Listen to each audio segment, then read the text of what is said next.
इस कहानी का पूरा आनंद लेने के लिए कहानी के पहले भाग को ज़रूर देखें। उसका लिंक मैं आपको डिस्क्रिप्शन बॉक्स में दे दूँगी और साथ में कमेंट बॉक्स में पिन भी कर दूँगी, तो आप वहाँ से भी जाकर देख सकते हैं। रात गहराती जा रही थी और रेहान की आंखों में नींद नहीं थी। जाने इस लड़की का कैसा असर था जो उसकी बीमारी के नाम से ही रेहान के सांसें थमने लगी थी।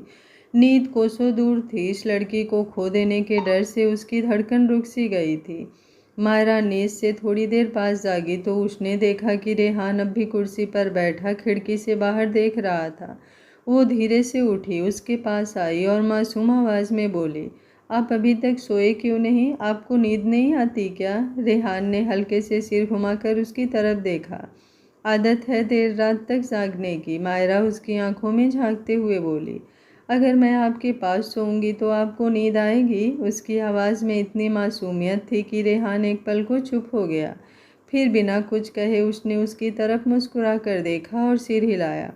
मायरा फिर से बिस्तर पर आ गई और लेटते लेटते बोली, आपको पता है मुझे बचपन से चाँद से दोस्ती लगती है। मैं खिड़की से घंटों उसे देखती थी और बातें करती थी। शायद इसलिए मुझे कभी अकेलापन नहीं लगता। उसने आंखें झपकाई। आपको कभी ऐसा लगता है कि आप अकेले हो? रेहान का दिल इस सवाल पर चुप गया, लेकिन उसने बस आंखें फेर ली। मायरा फिर हंस पड़ी। आप हमेशा चुप क्यों रहते हैं? आपको कभी कभी लगता है कि आपकी वाइफ ही इतनी बोलने वाली है? अगर मेरी बातें सुनने से आप ऊब जाते हैं, रेहान ने उसके हाथों को चूम कर कहा, तुम्हारी बातें मैं सारी उम्र सुनना चाहता हूँ। तुम बोलते रहो, मैं सुनने के लिए तैयार हूँ, बस कभी चुप मत होना। वो मासूमियत से अपनी उंगलियों से तकिए का कोना मरोड़ने लगे। आपको पता है मुझे बहुत जल्दी चक्कर आ जाते हैं। कभी कभी तो लगता है जैसे आसमान घूम रहा हो, और बहुत तेज सिर में दर्द भी होता है। रेहान तुरंत चौकन्ना हो गया। उसने उसकी तरफ झुकते हुए कहा, ये कब से हो रहा है? मायरा ने मासूम हंसी के साथ कहा, काफ़ी समय से, पर आप चिंता मत कीजिए, मैं सो जाऊंगी तो सब ठीक हो जाएगा। उसकी वो सहजता रेहान को और परेशान कर गई। वो उसकी मासूमियत पर नाराज भी था और द्रवित भी। मायरा ऐसी बातें हल्के में मत लो। मायरा ने उसके हाथ को हल्के से थाम लिया। उसकी आंखों में भोला विश्वास था। अगर आप मेरे साथ हैं तो मुझे कुछ नहीं होगा। मुझे तो बस इतना चाहिए कि आप कभी मुझे अकेले मत छोड़ना। रेहान के गले में शब्द अटक गए। उसने उसकी आंखों में देखा, इतनी साफ, इतनी मासूम कि उसमें झूठ की रत्ती भर भी जगह नहीं थी। उसने धीरे से उसके माथे को सहलाया और बोला, मैं हमेशा तुम्हारे साथ रहूँगा। मायरा की पलकों पर नींद फिर से उतर आई। वो उसकी बाह पर सिर रखकर सो गई। रेहान अब भी जाग रहा था। उसके दिल में कई उलझनें थी, उस रात का दर्द और अब मायरा की मासूमियत व उसकी बीमारी की चिंता, सब एक साथ दिल पर बोझ डाल रहे थे। उसने खिड़की से बाहर आसमान की ओर देखा और मन ही मन कसम खाई, चाहे कुछ भी हो मैं मायरा को कभी टूटने नहीं दूंगा। उसकी मासूम हंसी हमेशा बरकरार रखूंगा। सुबह का वक्त, नाश्ते के बाद रेहान ऑफिस जाने की तैयारी में था। अपना कुछ फाइल समेट रहा था, तभी बाहर से हलचल की आवाज़ आई। उसका दिल धड़क उठा। जब बाहर आया तो उसने देखा मायरा ज़मीन पर गिरी हुई थी। उसका चेहरा पीला पड़ गया था, जैसे सारे रंग छिन गए हों। रेहान ने बिना कुछ सोचे दौड़कर उसे बाहों में उठा लिया। मायरा, मायरा, आंखें खोलो बच्चा। उसकी आवाज़ काँप रही थी। दादी माँ और बाकी सब लोग हड़बड़ा गए। माँ रोने लगी, हे भगवान मेरी बच्ची। रेहान के लिए वो पल किसी डरावने सपने जैसा था। मायरा की पलकों पर हल्की सी हरकत हुई। उसने अधखुली आंखों से रेहान को देखा और धीरे से मुस्कुराई। आप तो ऐसे घबरा रहे हैं जैसे मैं कहीं आपको छोड़कर भाग जाऊंगी। रेहान की आंखें भर आई। उसने कसकर उसे सीने से लगा लिया। उसकी सांसें तेज हो रही थी। चुप रहो मायरा, अब कुछ मत बोलो। उसे गाड़ी में बैठाते समय मायरा ने बहुत धीमी आवाज़ में कहा, मैं खुद चल सकती हूँ। रेहान ने उसे घूर कर देखा। उसकी आंखों में गुस्से और दर्द का मिला जुला भाव था। बस चुप रहो। मायरा मासूमियत से मुस्कुरा दी, इतने गुस्से में आप और भी अच्छे लगते हो। गाड़ी अस्पताल की ओर भाग रही थी। मायरा खिड़की से बाहर देख रही थी। उसकी सांसें धीमी थी, मगर होठों पर वही मासूम मुस्कान। उसने फुसफुसाते हुए कहा, आपको पता है रेहान, मुझे लगता है जब मैं बेहोश हुई थी आप बहुत डर गए होंगे। सच बताइए, क्या आपके दिल में मुझे खो देने का डर महसूस किया? रेहान ने उसका हाथ कसकर पकड़ लिया। उसकी आंखों में आंसू भर आए। उसने बस सिर हाँ में हिला दिया। हाँ मायरा, मुझे लगा मेरी दुनिया खत्म हो जाएगी। मायरा हल्के से खिलखिलाई। तो इसका मतलब मैं आपके लिए दुनिया हूँ? रेहान उसकी ओर देखने लगा।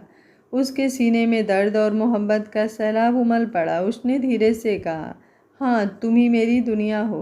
मायरा की आंखें चमक उठी। उसने मासूमियत से कहा, तो फिर मुझे कुछ नहीं होगा, क्योंकि आपकी दुनिया ऐसे थोड़े ना टूटेगी। भगवान भी जानता है कि आपकी मुस्कान मुझसे जुड़ी है। रेहान की पलकों से आंसू बह निकले। उसने अपना चेहरा पलट लिया ताकि मायरा उसे देख ना सके। अस्पताल पहुंचते ही डॉक्टरों ने मायरा को स्ट्रेचर पर ले लिया। सब लोग दौड़ते हुए उसके साथ गए। मायरा ने नर्स से कहा, इतनी जल्दी क्या है? मैं ऐसे लेट कर नहीं चलूँगी। मैं मरीज हूँ क्या? रेहान, आप मुझे पकड़ कर चलाते तो अच्छा लगता। उसकी ये बात सुनकर सबकी आंखें भर आई। दादी ने उसके माथे पर हाथ फेरते हुए कहा, पगली, तू ऐसी बातें क्यों करती है? मायरा ने आंखें झपकाई और मासूमियत से बोली, क्योंकि सब रो रहे हैं और मुझे रोना नहीं पसंद। डॉक्टर ने कहा हमें कुछ टेस्ट करने होंगे, अभी हम कुछ कह नहीं सकते। माँ ने भगवान से हाथ जोड़ लिए, मेरी बच्ची को ठीक कर दो। दादी बुदबुदाई, हे ठाकुर जी, मेरी बिटिया को सुरक्षित रखना। रेहान चुपचाप दरवाजे से टिक कर खड़ा था। उसका दिल तड़प रहा था। उसके हाथ कांप रहे थे, आंखें लाल थी। वो बस एक ही चीज़ सोच रहा था, अगर मायरा को कुछ हो गया तो। थोड़ी देर बाद डॉक्टर ने इशारा किया, अब आप सब मिल सकते हैं। मायरा बिस्तर पर लेटी थी। चेहरा थोड़ा पीला ज़रूर था, मगर आंखों में वही शरारती चमक। उसने रेहान को देखते ही कहा, आप रोए थे ना? आपकी आंखें बता रही हैं। रेहान चुप रहा। वो उसके पास जाकर बैठा और उसका हाथ पकड़ लिया। मायरा ने मुस्कुराते हुए कहा, मैंने कहा था ना, मैं आपकी दुनिया हूँ। दुनिया कभी इतनी जल्दी छोड़कर नहीं जाती। रेहान उसकी मासूम बात सुनकर अंदर से टूट रहा था। उसने उसकी हथेली पर अपना होठ रख दिए। उसकी आंखों से आंसू गिरने लगे। मायरा ने धीरे से उसका चेहरा छुआ। आपको पता है मुझे सबसे ज़्यादा खुशी कब होती है? जब आप मेरे लिए ऐसे परेशान होते हैं। मुझे लगता है शायद कोई तो है जिसे मेरी सांसों की कीमत है। रेहान ने गहरी सांस ली और फुसफुसाया, तुम्हें अंदाज़ा भी नहीं है मायरा, मेरी सांसें ही तुम हो। उसके इन शब्दों ने कमरे का सन्नाटा तोड़ दिया। माँ की आंखें भर आई। दादी ने भगवान को धन्यवाद कहा। पूरा परिवार चुपचाप उस पल का गवाह बन गया। उस रात अस्पताल में सब रुके। कोई थका था, कोई चिंतित था, मगर मायरा की भूली मुस्कान सबके दिल को संभाले हुए थी।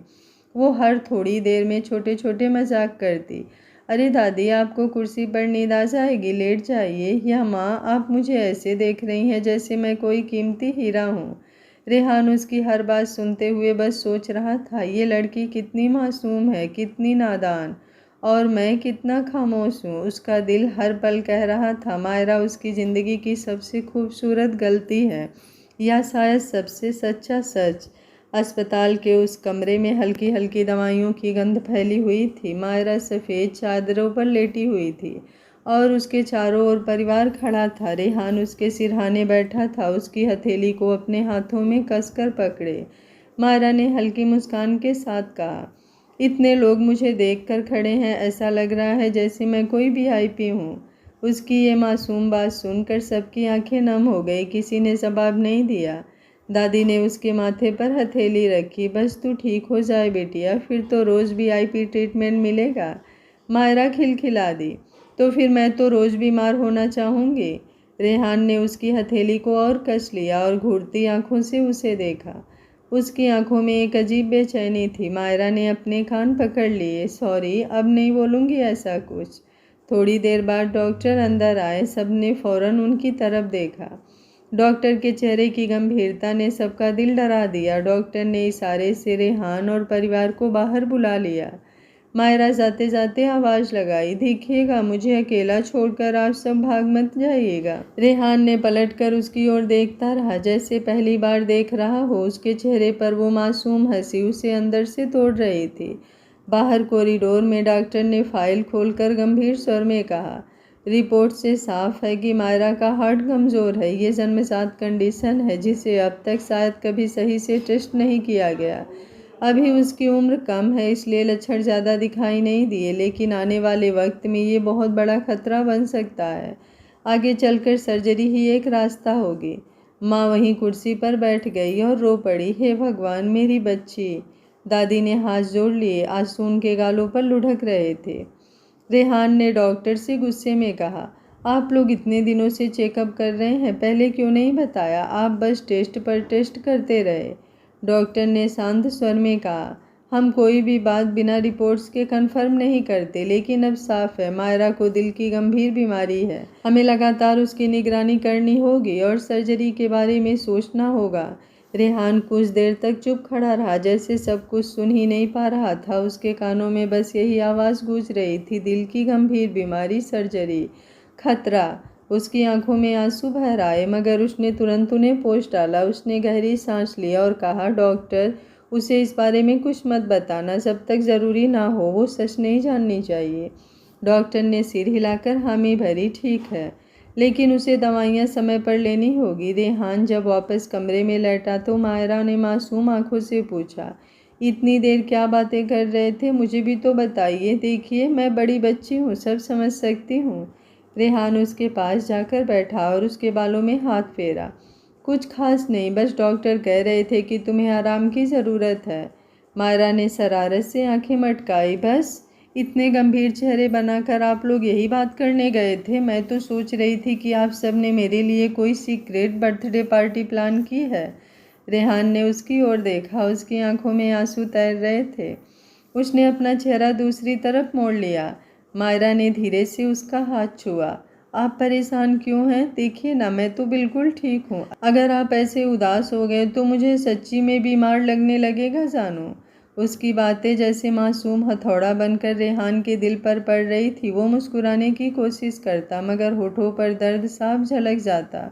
मायरा ने धीरे से कहा, आपको पता है, जब मैं बेहोश हुई थी ना, मुझे लगा मैं किसी गहरी नींद में जा रही हूँ, लेकिन फिर किसी ने मुझे पुकारा बहुत ज़ोर से और मुझे लगा कि वो आवाज़ आपकी थी।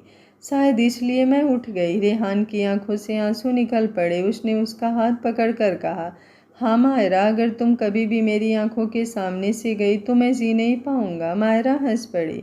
अरे आप पागल हैं, मैं कहीं नहीं जा रही। मैं तो आपकी बीबी हूँ, आपसे शादी की है मैंने, तो अब हमेशा आपके पास रहूँगी। हस्बैंड वाइफ का रिश्ता तो 7 जन्मों का होता है न जानो। रेहान ने अपने आंसू भरी आंखों को हाँ में हिलाया। उसकी ये भोली बातें रेहान के सीने को और चीर गई। बाहर परिवार खामोश खड़ा था। माँ दुपट्टे से आंसू पोंछ रही थी। दादी भगवान की मूर्ति की तरफ देख प्रार्थना कर रही थी, मेरी बिटिया को लंबी उम्र देना। रेहान हाथ बांधकर खड़ा था। उसके चेहरे पर गुस्सा और लाचारी दोनों थे। रात का सन्नाटा कमरे में उतर आया। मायरा धीरे धीरे सो गई। रेहान उसके सिरहाने बैठा रहा। उसने उसकी हथेली पर अपनी हथेली रखी और देर तक देखता रहा। उसकी सांसों की हर धड़कन रेहान को डरा रही थी, मानो कहीं ये धड़कन कहीं थम न जाए। वो सोच रहा था, इतनी मासूम, इतनी प्यारी लड़की, भगवान ने इसके हिस्से में इतनी बड़ी तकलीफ क्यों लिखी? उसने झुककर मायरा के माथे को चूमा और फुसफुसाया, मैं कसम खाता हूँ मायरा, चाहे कुछ भी हो जाए, मैं तुम्हें इस दर्द से निकालूंगा। तुम्हारे चेहरे की मुस्कान मेरी जिंदगी है। मैं तुम्हें कभी अकेला नहीं छोड़ूंगा। मायरा नींद में भी हल्की मुस्कान के साथ उसके सीने से लगी हुई थी। उसकी सांसें शांत थी, मगर रेहान की आंखों में नींद दूर दूर तक नहीं थी। वो सारी रात यूं ही उसके हाथों को थामे बैठा रहा। रेहान अस्पताल से मायरा को लेकर घर लौटा तो घर के हर एक कोने में अजीब सी खामोशी छाई हुई थी। सबकी निगाहें मायरा पर ही थी, मगर मायरा हमेशा की तरह भोली मुस्कान के साथ सबको देख रही थी। उसके होठों से बार बार यही निकलता, जानू मैं बिल्कुल ठीक हूँ, आप इतना परेशान मत होइए ना। और रेहान हर बार उसकी मासूम आवाज़ सुनकर अंदर ही अंदर और ज़्यादा टूट जाता। वो सबके सामने उसे हिम्मत दिखाता, लेकिन जब अकेले कमरे में होता तो आंखों से बरसों का जमा हुआ सख्तपना ढह जाता। घर आने के बाद रेहान ने ठान लिया कि वो मायरा को अपने पलकों पर बिठा कर रखेगा। ऑफिस, बिजनेस, मीटिंग सब पीछे छूट गया। अब उसका हर काम, हर फैसला, हर सांस बस मायरा से जुड़ा था। वो दिन भर उसके साथ बैठा रहता, उसे दवाइयाँ देता, उसका खाना खुद खिलाता और जब मायरा थक कर उसकी गोद में सिर रख कर सो जाती तो उसकी आंखों को निहारता रहता। जानू, मायरा ने एक शाम धीरे से पुकारा। अब वो उसकी दवा तैयार कर रहा था। रेहान ने पलट कर कहा, हाँ वाइफी, क्या हुआ? मायरा ने होठ भींचते हुए कहा, आप मुझे इतना प्यार क्यों करते हैं? मुझे तो डर लगता है कहीं मैं आपको बोझ ना लगूं।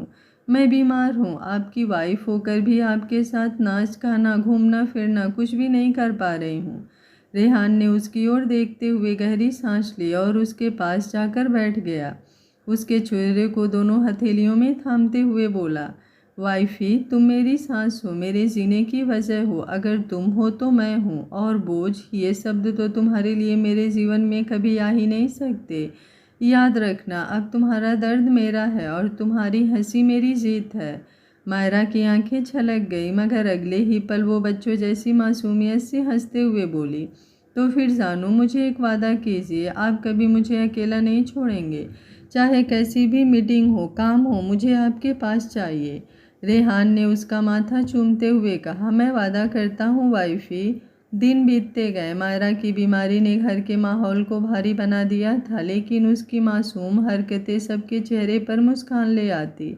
कभी वो रेहान से कहती, जानू, आप इतने स्मार्ट हो, इतना आप हैंडसम हो और हर चीज़ सेंस के साथ पहनते हो, और कहाँ मैं छोटी सी साधारण सी, ना कपड़ा पहनने का सेंस, ना ही ज़्यादा पढ़ी लिखी। आपको नहीं लगता लोग आप पर हंसेंगे? रेहान कपूर की वाइफ ऐसी थोड़ी सी बेवकूफ़ और छोटी सी। ये बात बोलते हुए उसके चेहरे पर बिल्कुल मासूमियत नहीं थी। कभी कभी जब वो संजीदगी भरी बातें करती तो बिल्कुल बड़ों की तरह व्यवहार करती, पर रेहान का प्यार उसे फिर से बच्चा बना देता। रेहान हल्की हंसी के साथ उसके होठों पर उंगली रख देता। चुप वाइफी, तुम मेरी सबसे बड़ी दौलत हो, और दुनिया क्या कहती है इससे मुझे कोई फ़र्क नहीं पड़ता, तुम ही मेरी पूरी दुनिया हो। मायरा मासूमियत से सिर हिलाकर कह देती, जानू, मैं तो बस चाहती हूँ कि आप हंसते रहें। रेहान ने पूरा ऑफिस घर से संभालना शुरू कर दिया। बड़े बड़े प्रोजेक्ट्स की फाइलें उसके कमरे में आती और रेहान लैपटॉप पर बैठकर काम करता, मगर हर 5 मिनट में उसकी निगाह मायरा पर चली जाती। अगर वो सो रही होती तो वो धीमे से उसके माथे को सहला देता, अगर जाग रही होती तो पूछता, वाइफी, पानी पीना है क्या? या वाइफी, दवा का टाइम हुआ है, दवा ले लो। मायरा हर बार बच्चे जैसी हंसी के साथ कहती, जानू, आप तो मेरे पापा से भी ज़्यादा ध्यान रखते हो। कभी कभी सोचती हूँ कि आप पति हो मेरे या डॉक्टर। रेहान उसकी मासूमियत पर बस मुस्कुरा देता और मन ही मन भगवान से हिम्मत मांगता कि चाहे जैसे भी हो वो उसे हमेशा खुश रखेगा। लेकिन एक दिन हालात ऐसे बने कि रेहान को ज़रूरी मीटिंग के लिए ऑफिस जाना पड़ा। वो सुबह से ही बेचैन था। लैपटॉप की स्क्रीन पर मीटिंग का नोटिफिकेशन देखता और मायरा की ओर देखता। मायरा खिड़की के पास बैठी पक्षियों को देख रही थी और उसकी आंखों में वही मासूम चमक थी। वाइफी, रेहान ने धीरे से आवाज़ लगाई। मायरा ने पलटकर मासूमियत से मुस्कुराते हुए कहा, जी जानू। रेहान ने धीमी आवाज़ में कहा, आज मुझे थोड़ी देर के लिए ऑफिस जाना पड़ेगा, बहुत ज़रूरी मीटिंग है। मायरा ने मासूमियत से भरे स्वर में पूछा, और मैं? आप मुझे अकेला छोड़ देंगे दानू? रेहान का दिल कांप गया। वो उसके पास आकर बैठ गया और उसका हाथ पकड़कर बोला, वाइफी, सिर्फ 2 घंटे की बात है, मैं तुरंत लौट आऊँगा, माँ और बाकी सब यहीं होंगे, तुम बिल्कुल अकेली नहीं होगी। मायरा ने मासूमियत से होठ फुलाकर कहा, पर जानू, मुझे आप चाहिए, कोई और नहीं। रेहान ने उसकी आंखों में देखते हुए कहा, तुम्हें मेरी कसम वाइफी, रोना नहीं, मुझे जाना ही होगा। ये बिजनेस से जुड़ा बहुत बड़ा फैसला है, लेकिन वादा करता हूँ वहाँ भी मेरी सांसें तुम्हारे पास ही रहेंगी। मायरा ने थोड़ी देर चुप रहकर उसकी गर्दन में हाथ डाल दिए और मासूमियत से फुसफुसाई, तो जल्दी आ जाना जानू, अगर देर हुई तो मैं रो दूँगी। रेहान का दिल भर आया। उसने उसे सीने से कसकर लगाया और बोला, नहीं वाइफी, तुम्हारी आंखों में आंसू मैं बर्दाश्त नहीं कर सकता, मैं जल्दी लौट आऊँगा। उस पल कमरे में ऐसी खामोशी छा गई मानो दोनों की धड़कनें ही आपस में बातचीत कर रही हों। मायरा ने मासूमियत से उसके शर्ट के बटन पकड़ लिया और हंसते हुए उसके गालों को चूम लिया और शर्माते हुए अपनी आंखें नीचे कर ली। रेहान की आंखें उसके प्यार को महसूस कर अपने आप बंद हो गई थी। रेहान की आंखें भर आई। उसने धीरे से कहा, तुम्हारी हर चीज़ मुझे प्यारी है वाइफी, तुम्हारा मासूम चेहरा, तुम्हारी भोली बातें, तुम्हारी सांसें, सब। मायरा बच्चों की तरह खिलखिला पड़ी और बोली, तो जाइए पर जल्दी आइएगा। आपको याद है ना, आपकी मासूम सी वाइफी घर पर आपका इंतज़ार कर रही है। रेहान जब ऑफिस जाने के लिए बाहर निकला तो उसके कदम भारी थे। पीछे मुड़कर उसने देखा, मायरा खिड़की पर खड़ी हाथ हिला रही थी। उसकी आंखों में मासूम विश्वास था और रेहान के दिल में बहुत सारी बेचैनी। वो मन ही मन खुद से प्रॉमिस किया, जितनी भी मुश्किल क्यों ना आए, उसकी वाइफी की मुस्कान उसकी दुनिया से कभी नहीं छीनेगी। रेहान कपूर अपनी कंपनी के कॉन्फ्रेंस हॉल में बैठा था। सामने स्क्रीन पर चार्ट्स और स्लाइड्स बदल रही थी। बोर्ड ऑफ डायरेक्टर्स कुछ नई स्ट्रेटजी पर चर्चा कर रहे थे, लेकिन उसका मन उन पन्नों, उन आंकड़ों में कहीं नहीं था। उसकी आंखें स्क्रीन पर थी, पर दिल बार बार घर पर मायरा की मुस्कान और उसकी भोली बातें याद कर रहा था। वो मासूमियत, वो बेवजह सवाल, जानू अगर कभी मैं आपको छोड़ दूँ तो आप क्या करेंगे? वही सवाल उसके दिल में तीर की तरह चुभ रहे थे। तभी टेबल पर रखा उसका फ़ोन जोर से वाइब्रेट हुआ। उसने नज़र दौड़ाई, माँ का नाम चमक रहा था। रेहान ने तुरंत कॉल रिसीव की। उधर से घबराई हुई ममता जी की आवाज़ आई, रेहान जल्दी घर आओ, मायरा मायरा बेहोश हो गई है बेटा, हम उसे हॉस्पिटल लेकर आए हैं, बेटा जल्दी आओ। रेहान का दिल जैसे धड़कना भूल गया। उसने बिना कुछ कहे कॉल कट कर दी, चेयर पीछे खिसकाई और अचानक उठ खड़ा हुआ। मीटिंग में बैठे सभी लोग हक्का बक्का रह गए। किसी ने पूछा भी, सर सब ठीक है? लेकिन उसने जवाब देने की ज़रूरत नहीं समझी। वो तेज़ी से मीटिंग रूम से बाहर निकल गया और अपने असिस्टेंट को मीटिंग संभालने को बोल गया, जैसे समय को पकड़ लेने की कोशिश कर रहा हो। पार्किंग तक पहुंचने में उसका हर कदम भारी था। कार में बैठते ही उसने एक्सीलेटर दबा दिया। सड़कों पर सायरन की तरह दौड़ती उसकी कार और उसके भीतर उमड़ता तूफान दोनों साथ साथ भाग रहे थे। अस्पताल पहुंचते ही वो सीधे इमरजेंसी वार्ड की ओर दौड़ा। अंदर जाने से पहले उसे अपनी सांसें संभालनी पड़ी, लेकिन दिल का तूफान किसी तरह थम नहीं रहा था। दरवाजे के पार मायरा सफ़ेद बिस्तर पर लेटी थी। उसके चेहरे पर हल्का पीलापन और आंखों पर गहरी थकान की छाप थी। मशीनों से जुड़ी बीप बीप की आवाज़ कमरे को भारी बना रही थी। रेहान उसके पास गया, उसके माथे को छुआ और उसकी हथेली अपनी हथेली में ले ली। उसका दिल रो रहा था, लेकिन चेहरे पर मजबूती बनाए रखा। तभी डॉक्टर अंदर आए। उनकी गंभीर आवाज़ ने सबको और डरा दिया। मिस्टर कपूर, आपकी पत्नी की हालत स्थिर नहीं है, हमें जल्द से जल्द इनका ऑपरेशन करना होगा। अगर देर हुई तो कंडीशन और ज़्यादा खराब हो सकती है। रेहान का दिल टूट गया। उसने आंखें बंद कर ली, जैसे वक्त यहीं ठहर जाए। बाहर खड़ी ममता जी ने सुनते ही अपने हाथ जोड़ लिए। उनकी आंखें भीग गई और वे सीधे अस्पताल के छोटे मंदिर की ओर चली गई। वहां जाकर भगवान के सामने सिर झुका लिया। हे भगवान, मेरी बेटी जैसी बहू को बचा लो। घर पर बैठी बूढ़ी दादी माँ को अस्पताल लाना संभव नहीं था। वे घर के मंदिर में बैठी थी, हाथ में माला लिए लगातार जप कर रही थी। उनकी कांपती हुई आवाज़ में डर और आस्था दोनों थे। रेहान वहीं बिस्तर के पास कुर्सी पर बैठा था। उसका हाथ अब भी मायरा की हथेली में थामे था, लेकिन उसका मन किसी और गहराई में डूब चुका था। उसे याद आया उसका पुराना दोस्त जॉर्ज, जो अमेरिका में हार्ट सर्जन है। कॉलेज के दिनों में उनका गहरा रिश्ता था। अचानक उसकी उम्मीद वहीं जाकर टिकी। अगर कोई मायरा को बचा सकता है तो वो जॉर्ज ही है। रेहान ने तुरंत अपना फ़ोन निकाला और एक पुराने दोस्त को कॉल की मिलाया। सिद्धार्थ, तुम्हारे पास जॉर्ज का नंबर है, जल्दी भेजो, मुझे अभी चाहिए। कुछ ही मिनटों में उसे मैसेज मिला। रेहान ने कांपते हाथों से नंबर डायल किया।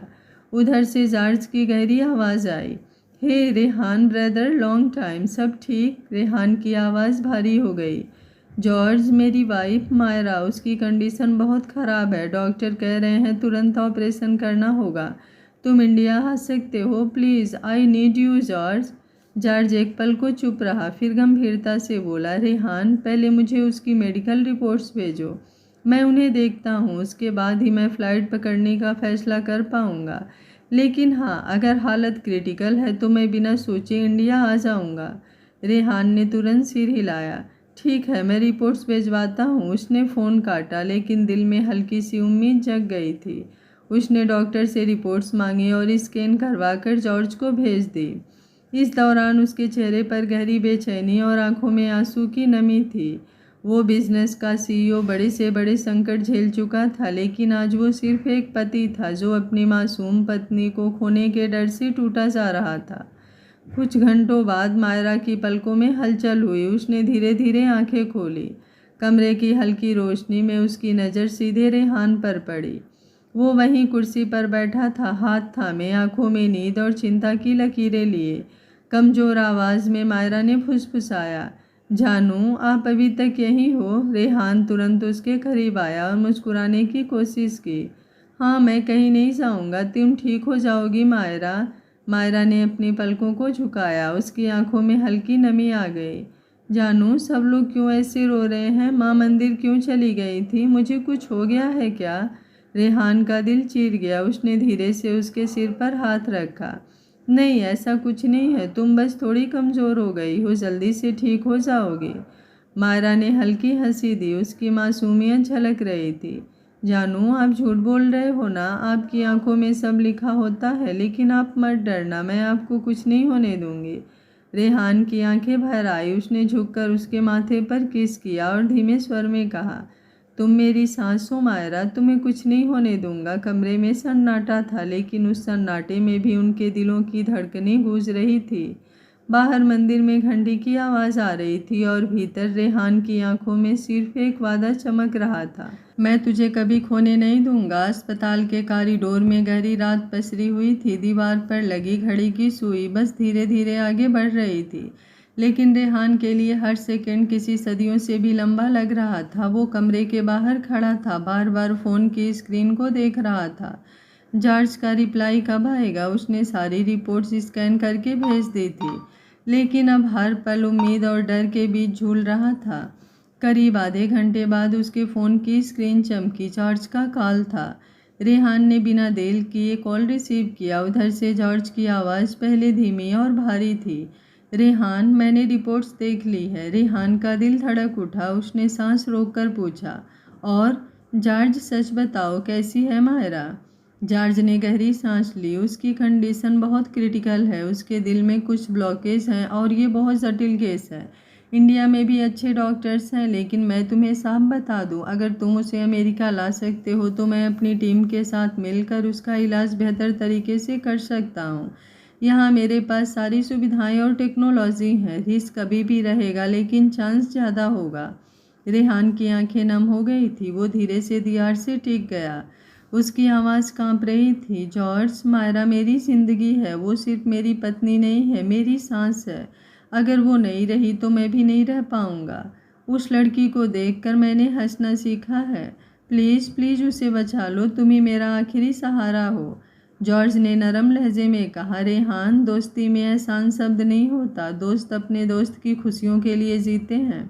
मैं वादा करता हूँ, मैं पूरी कोशिश करूँगा कि तुम्हारी मायरा तुम्हें कभी ना छोड़ कर जाए, लेकिन तुम हिम्मत मत हारना। रेहान की आंखों से आंसू बह निकले। उसने फ़ोन को कान से हटाकर पल भर के लिए आंखें बंद की। यही उम्मीद थी, यही सहारा। इधर कमरे में मायरा धीरे धीरे होश में आ रही थी। वो पहले से कुछ कमज़ोर लग रही थी, लेकिन उसकी नज़रें जैसे सब कुछ भांपने लगी थी। उसने देखा कि माँ बाहर मंदिर की ओर चली गई थी। डॉक्टरों की फुसफुसाहटें थी और अभी अभी उसने रेहान को कहते सुना कि डॉक्टर, मैं मायरा को अमेरिका लेकर जाना चाहता हूँ, आप सारी तैयारी करवा दीजिए। और रेहान की आंखें हर वक्त नमी से भरी रहती थी। उसे धीरे धीरे एहसास होने लगा कि कुछ तो बड़ा छुपाया जा रहा है। रेहान कमरे में आया तो मायरा ने उसका हाथ पकड़ लिया। जानू, उसकी आवाज़ कमज़ोर थी, लेकिन आंखों में सवाल तैर रहे थे। हम अमेरिका क्यों जा रहे हैं? क्या यहाँ मेरा इलाज नहीं हो सकता? सच सच बताओ, मुझे कोई गंभीर बीमारी है क्या? रेहान एक पल के लिए ठिठक गया। उसने ज़बरदस्ती मुस्कान लाने की कोशिश की। अरे पगली, कुछ भी नहीं है, बस यहाँ के डॉक्टर चाहते हैं कि थोड़ा और डिटेल स्टडी हो। वैसे भी तुम्हें कुछ दिनों के लिए माहौल बदलना चाहिए। अमेरिका चलते हैं, वहाँ अच्छे से चेकअप भी हो जाएगा और थोड़ा रिलैक्स भी। बस इतना ही। मायरा ने उसकी आंखों में झांक कर कहा, जानू मैं आपकी आंखों को पढ़ सकती हूँ। आप मुझसे कुछ छुपा रहे हो? आपकी आंखों में डर है, बताइए ना, मुझे सच में कुछ हुआ है क्या? रेहान अब और नहीं रोक पाया। उसकी आंखों में बहते आंसू सीधे मायरा के हाथों पर गिरे। वो उसकी हथेली पकड़कर रो पड़ा। मायरा, मैं नहीं जानता भगवान ने हमारी ज़िंदगी के साथ ऐसा मजाक क्यों किया, लेकिन एक बात जान लो, तुम्हें कुछ भी नहीं होगा। मैं भगवान से भी लड़ जाऊंगा, किस्मत से भी लड़ जाऊंगा, लेकिन तुम्हें कभी खोने नहीं दूंगा। मायरा के होठ कांपे, उसकी आंखों से पहली बार खुलेआम आंसू बहे।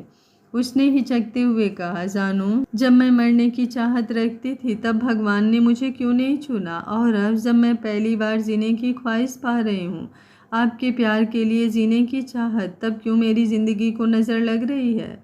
रेहान ने उसका चेहरा दोनों हथेलियों में थाम लिया। ऐसी बातें मत करो मायरा, तुम मेरी दुनिया हो। अगर तुम्हें कुछ हुआ तो मेरी सांस भी नहीं चलेगी। तुम जियोगी मायरा, तुम जरूर जियोगी। मैं तुम्हें अपने से कभी दूर नहीं जाने दूंगा वाइफी। मायरा ने आंसुओं के बीच हल्की मुस्कान दी। जानू अगर कभी कुछ हो जाए तो मुझसे वादा करो कि आप अकेले नहीं रहोगे, अपनी ज़िंदगी में किसी का हाथ पकड़ोगे, खुश रहोगे। मैंने आपको कोई भी खुशी नहीं दी। रेहान ने उसे कसकर अपने सीने से लगा लिया। उसकी आवाज़ टूट रही थी। चुप, एकदम चुप। मायरा ऐसी बातें मत करो। मेरी ज़िंदगी में सिर्फ तुम हो, तुम्हारे अलावा कोई नहीं। और जब तक मैं ज़िंदा हूँ तुम्हें कुछ भी नहीं होने दूंगा।